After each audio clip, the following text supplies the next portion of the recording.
That's cool. All right, Arthur, what's up, bro? What's up, dude? We're here in central Tijuana, which is a nice little walk. Thank you for showing me around, man. Definitely could say I've seen TJ, pieces and bits and pieces of TJ.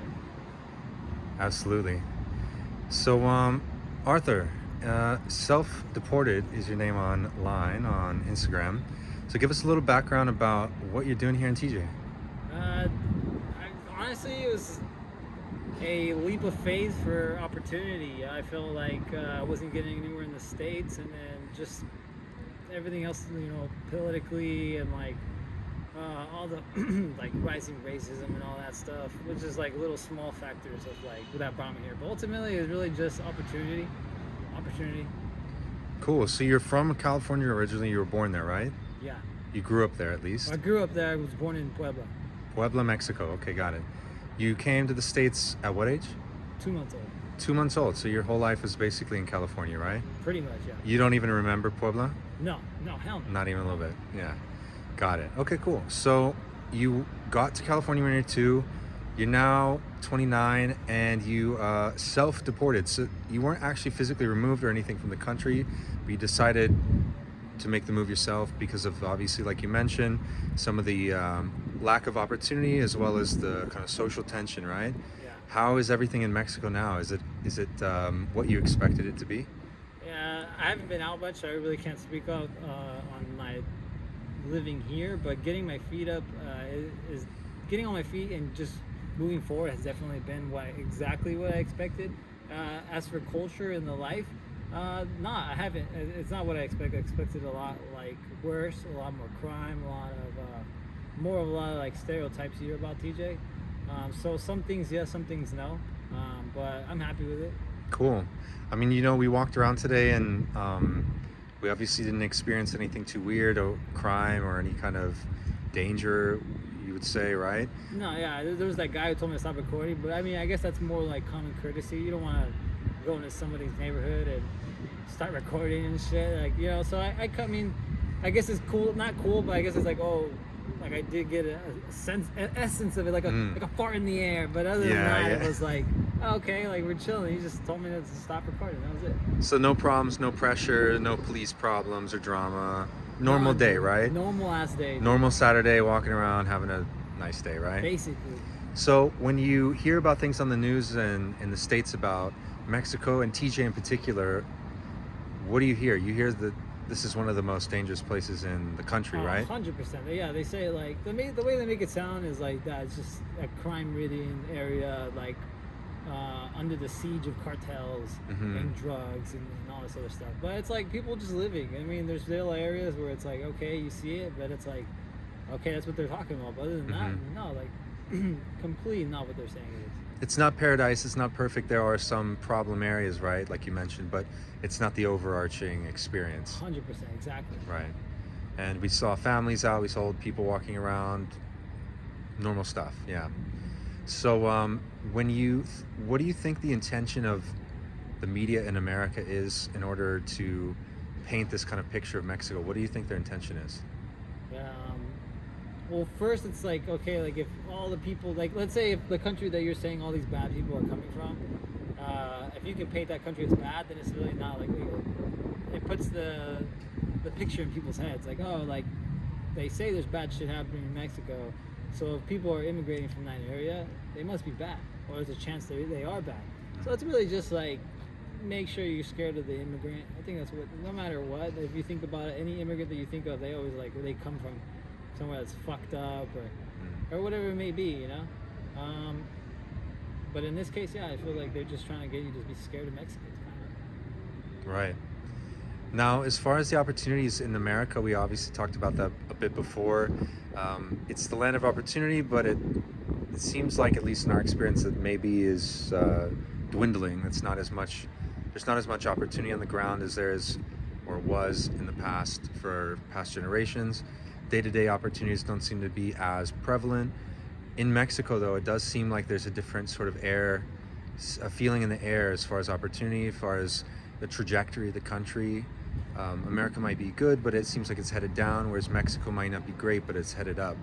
Does that seem like you're noticing this kind of opportunity in the air? That is word by word kind of what we were talking about, and I agree with it. I agree that that's kind of where it's at. It's like America does have its perks, and it's a great place, but it's got its problems. Just like us, like it's like, oh, Mexico's got really great things, but it's got its problems. But I feel like the good and the bad are there's definitely more good in Mexico when it comes to opportunity. Still has a lot of work to do, but yeah, America has like a lot of wealth, but just too concentrated. Sure. And you can also just imagine that, for instance, GDP figure kind of means nothing to the average person at the end of the day. It's about your lived quality of Quality of life, Yeah. So in Mexico, how would you explain your quality of life at the moment? I know you've only been here a few months, but so far you've gotten settled into whatever life you have now. What do you think your quality of life, how would you describe that as compared to your previous quality of life? I definitely feel like like I hit it. I hit it on the button. Definitely got exactly the result of what I wanted. And yeah, I basically cut a few steps to a higher quality of living. Living kind of like in a poor, impoverished area in, was it Stanton, California, and now kind of in suburbia of Santa Fe and Tijuana. So I definitely picked it up a little bit. So would you say it's like a middle class lifestyle at least? 100%. Maybe even like modest upper middle class It's compared to. It's definitely in the upper middle class. Right on.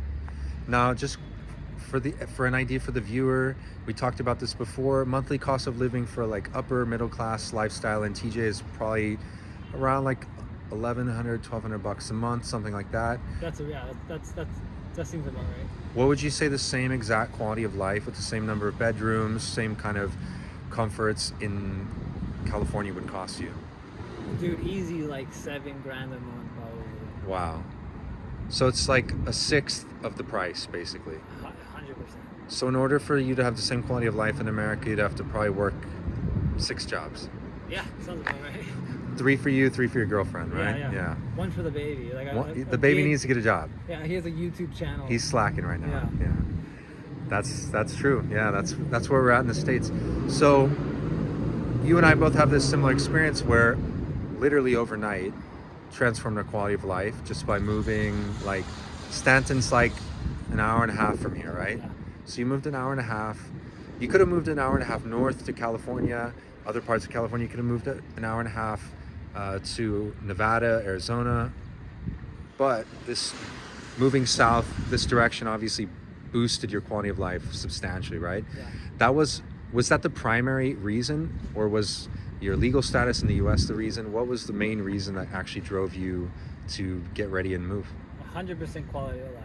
Like I have family members who are still over there in the United States. They don't have papers, so to them it must be like, oh, like I can do it, or I can wait it out, I can thug it out, or this is it, like this is what I'm supposed to be, this is what I can get, and it's like, nah, like I was just kind of like, nah, I kind of want better for myself, and then it just happened that I just came to this and shit, kind of. Absolutely. So it's not so much only an issue of status, which obviously causes some problems being in the States with no status, but it's quality of life at the end of the day. 100%. That's all it comes down to, especially when you have a child like I do. Right. Now, with a child and with a wife or a girlfriend, how do you feel in Mexico? Do you feel like that's a safe environment for them? Do you question their safety and their future here? None at all. Not in the area that I am. I would say definitely I picked where I was at. That's like one of the luxuries that I had coming to Mexico, is that I was able to pick where I wanted to put my family. And yeah, I picked a safe area, so I feel like I did it really well by then. There's obviously a lot of people in the US that are going through the same kind of thing. They have a new family. They have, obviously, in the States you worked and you had a car and all these things, but it seemed like you weren't really getting ahead at all. So what kind of advice do you have for people who are in a similar situation, whether they're single or maybe have a new budding family? What does this look like for other people that are watching this? What kind of advice do you give to people who might be in a similar situation? If you're chasing your tail, maybe it's time to stop. Maybe it's time to look somewhere else. Maybe it's time to look around. And so yeah, that's kind of where it's at. Like if that's what it seems like, it's all you can get, and you're really trying, and it's like, yeah, it's really, you have to take a risk, and try to make something out of nothing, basically. And that would just be my advice, is just to be certain with yourself. Like, is this all I can get? Is this have I expended all my options? Things like that. So basically, certainty would probably be the number one thing you need to move to Mexico. Is to know that this is what you want to do, and come here with good intentions, you know? Sure, absolutely. It sounds like you were able to boost your quality of life. It sounds like there's some challenges along the way, but it's not any different than the number of challenges you might have had in the US, right? It's just a trade-off, pros and cons. So as far as from your experience, what are some of the number one pros, and give us some of the cons as well, comparing your life to living in America versus now here in TJ? Say some of the pros are most likely, well, the obvious, the quality of life, the more opportunity, I have citizenship. Citizenship isn't hard, like, it's not hard for my wife to get citizenship, you know, vice versa. Like, if I was in the States and they had applied for me, they have certain programs, like my son can be Mexican now through me. Overall, Mexico just seems to let you live more, and versus the States, some of the cons were just like, well, actually, we're talking about Mexico, but some of the cons in Mexico, I guess, would be just my language barrier, and the little bits and pieces of underdevelopment. But that's just all a progress thing, you know. We hope to see it improve, like, in the next 5-10 years. So is that what you're referring to when you say opportunity? There's a lot of development, which means there's a lot of opportunity to gain employment, opportunity for business connections, things like that? Yeah, that's what I mean. There's a lot of, you can see it, there's just a lot of money out here. There's a lot of development, and Mexico has a lot of room to grow into. Yeah, it has a huge tourism industry, has a lot of natural resources. It's a massive country, 32 states. It's really big. So there's a lot of variety for people to live different quality of life. So in TJ, obviously, we're living here close to the border, so the cost of living is higher than it would otherwise be in other parts of the country, but it's still relatively affordable. You said your quality of life is probably like you could say on the low end, like a quarter or a fifth of the cost of living in California. But there's also some of these sort of like intangible differences between countries, where it might be the vibe, if you will, or the feeling in the air. What are some of the like subtle, intangible things about Mexico that you notice that are different in like the social world or day-to-day communication with people? What do you feel like the difference is here versus your experience in the States? That's hard for me to answer, just because in both countries, it was kind of more of like a homebody, or like a lone guy. So culturally, I guess Mexico is just a lot nicer, a lot calmer. You still get ignorance, you still get like people who are like kind of like mean, but overall, I feel like Mexico has a vibe of like everyone's trying to get by, or everyone's trying to like do their thing. Versus in the States, it's like, oh, like, don't bother me, I'm working, or don't bother me, I'm on my way to work. Versus all of us here, we can be rubbing elbows on a taxi, like one of those pool taxis, and it's like, okay, it's not a big deal. We're all trying to get home. Or, you know, like, I've had instances where, you know, I started a new job and they're like, oh, you don't have money for lunch? Like, here, dude, like, like, I'm not gonna let you be hungry. Instances like that, you know, just more kindness, we're all swimming through the same current, versus like, yeah, the individualism you have in the States of like, get the fuck out of my way. I'm doing something, you know. So I guess that's what I feel like. Yeah, definitely. There's a feeling of like you're in it together in Mexico comparative to other countries. You're right.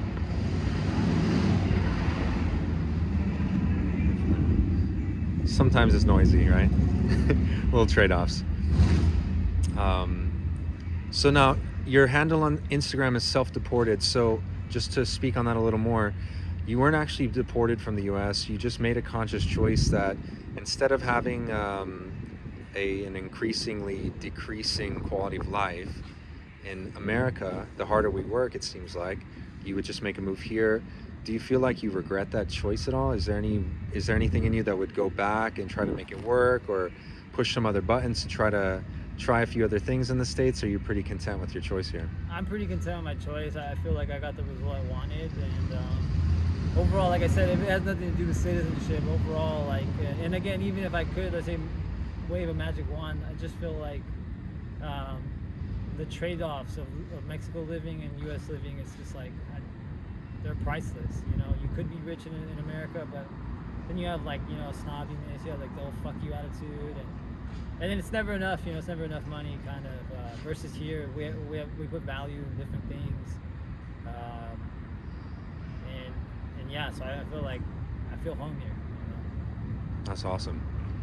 Cool, man. Thank you so much for the time and the interview. I hope that everything continues to go forward. We're going to catch up with you soon and make sure that it's going along according to plan. But it sounds like you have a good opportunity here, a good future ahead of you in Mexico, and we wish you well. Thanks. Cheers, man.